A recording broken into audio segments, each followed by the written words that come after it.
Good morning, guys. How are you doing today? I'm at the moment in the 10th district because I'm there in a school working, giving some presentations about social security in Austria. I already did 2 hours, now I have 1 hour break and then 2 more hours and then another hour break and then another 2 hours. And afterwards I have to go home, pack and go to Graz. Yes. Woohoo! Talking about the social system in Austria is not an easy thing because, as you can imagine, it's actually a quite boring topic. Talking about Krankenversicherung, Unfallversicherung, Pensionsversicherung, Arbeitslosenversicherung, those topics are not the most exciting ones actually. But still, I like talking about those topics because, first of all, everybody is like touched by them, like everybody is part of the system. Everybody already went to the dentist or to the doctor. So everybody has one connection point to this system. And I always try to find some interesting stories. That's how I'm presenting, to find like stories from my life, from people I know, from my brother and so on, to just get life into this rather, boring topic. For example, I'm telling a lot of stories about Nepal. When I was in Nepal and there was this guy sitting next to the road and had, he was really in pain and didn't go to the doctor because he couldn't afford it. And I'm always bringing those examples where people say, hey, okay, here in Austria we have this state system which is quite expensive, but we can go to the doctors. In other countries, people cannot even do that. So with those stories, I try to keep it simple and transport the message of the system and just get life into the whole presentation. And it's always cool when the students afterwards say, well, that was quite interesting because it was really something useful, really something which happens in our daily lives, really something we can take with us. So that's always the best feedback, and that's what I got already in the first 2 hours. Very cool. All right, another 4 hours of presentation.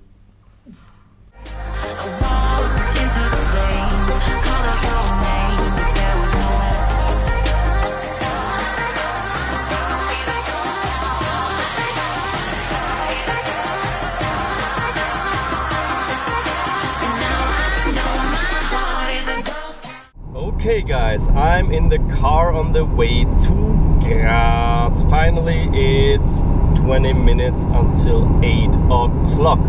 What follows now is something which might be interesting for you if you're also traveling a lot and going around Austria, because I want to talk about my experiences on how finding actually places to stay, finding places to sleep. It's not very easy. If you're not interested in that, you can skip forward. I'm not sure if there's going to be something in the end, but maybe it might also be interesting for you. Because this job consists in going to places in all over Austria where I've never been to partly before. And it's not so easy to find a place to sleep, because I have a budget per night of 35 euros. That's the amount the Museum of Economics gives to me for finding something to sleep. And there are certain ways to find something. Well, when I started like 4 years ago, what I did at the beginning was trying to find places like friends and ask people, hey, do you have a friend maybe in Graz where I can sleep and so on. And that works. But the problem is, if you're working, that's kind of, well, uncomfortable. Because you're there, you're with the people, it's a personal relationship where you sort of have to be together with them and talk with them, and it's not too easy to find like some quiet time for you when you're working the whole day and then coming home, and it's always like they are like sort of giving something to you and you cannot give anything back. So I tried that out. It worked very, very good. but for many people I had the impression it's difficult. At the first time they think, yeah, it's a good idea, but then they see, wow, it's actually for both sides often a bit difficult. So sleeping at friends or friends' friends is one possibility, which is of course the cheapest one, but it's also sort of, yeah, not so easy, let's say it like that. The second thing I've tried out is type in Google Maps pension near, I don't know, Dybstrahu, wherever I'm going. And Google Maps points you out on red dots the next places where you can sleep. This I did for the place, and then I looked through the places which had a homepage, and if they had a homepage I would open all the homepages, and if they had homepages with prices I would let them open. So all the homepages without prices, gone, gone, gone, gone, gone. So if you have a pension, put your prices on the homepage, because otherwise many people won't book. Because it's too, I don't know, I can't call every pension, every hotel and say, hey, how much is the hotel price? You see? So that's what I did, and then I took the ones which I could afford, which were nice. And it's also not so easy because many like small places don't actually want people to stay for one night, because they think you are there for working on some construction site, and they most of the time don't want people like that, because they come there dirty and leave their stuff dirty for one night. It's for them not worth the effort. So I always said, yeah, I'm there in the school working as a teacher, and that was always a good point for them to take me also for one night. But still, this is not very efficient. It takes a lot of time. I already have a list of places all over Austria where it's good, where it's not so good, where I made good experiences, where I made bad experiences. Okay, now I have to be careful because I'm overtaking, and the guy back to me thinks that he doesn't have to take distance. This is a crazy guy. Keeping 1 meter distance behind me when I'm driving 100 kilometers per hour. That's very smart of you, thank you. So yeah, that's the second strategy.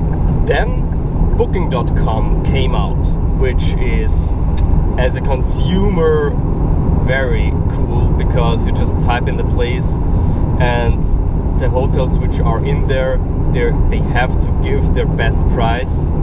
It's very fierce competition for the hotels is, I guess, terrible, because they also have to give a lot to Booking.com. But that's easy now. You type in the place and you type in how much you want to spend, and you find mostly nice places. In some places, especially Styria, it's very difficult because most of the time the hotels cost more than 35 euros a night, so I always had to pay more myself just to stay there. Booking.com. In Graz especially, there's also the possibility for hostels. If you're in big cities, try the hostels, because hostels are nice places to stay. Most of the time there are many people from all over the world you can meet. It's actually great fun to stay there. Usually it's very cheap, so that's always a thing which works out very good. Book a hostel. In Graz, I cannot recommend it, because there's one hostel near the train station and it's cheap, but I don't know why, but there are almost only people which have stayed in prison before and just came there. I don't know, like everybody I talked to in the room was like coming out of prison before, which is okay. I mean, they were very nice people, and first time you think, oh, that's very strange, and most of them were like, I don't know, drug addicts and that's why they stayed in prison. But some are talking about violence and about that they are gonna sell some weapons, and well, it's also not a good place, no privacy, not good for working, but you're saving a lot of money because it's very cheap. The last possibility I want to mention is Airbnb. I've tried it out. Airbnb is somehow in the middle. It is kind of personal, but it's still somehow a business relationship. and it's from the price also in the middle between a hotel and between staying at a friend's place. So I've tried it out with an own apartment in Graz, which worked out very good. Like, it was a fair price. I had an own apartment for myself. I could cook, which is also a very good price advantage, of course. So that worked out very well. Today I'm trying out to stay at the place where somebody else lives, like where he only rents out one room, which is even cheaper. But I will see, like, you don't know who is the person, how is he like, how is it gonna be to stay there. So I'm looking very forward to seeing this place. I've booked it because it says very nice view over Graz, so I hopefully can do some time lapses from up there. We'll see. And I hope it works out with living in the same apartment with this guy.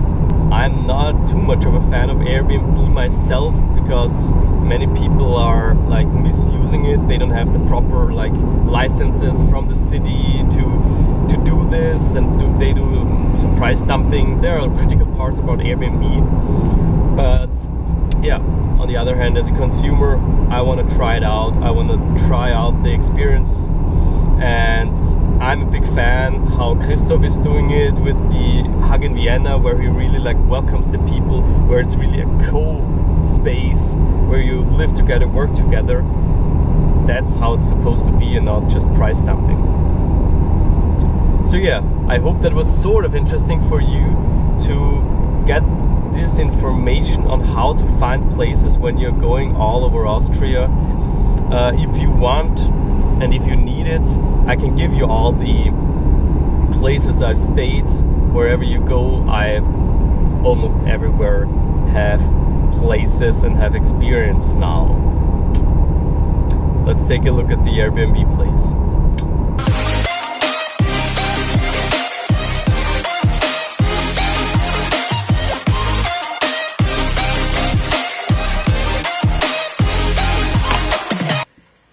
So I guess we're here.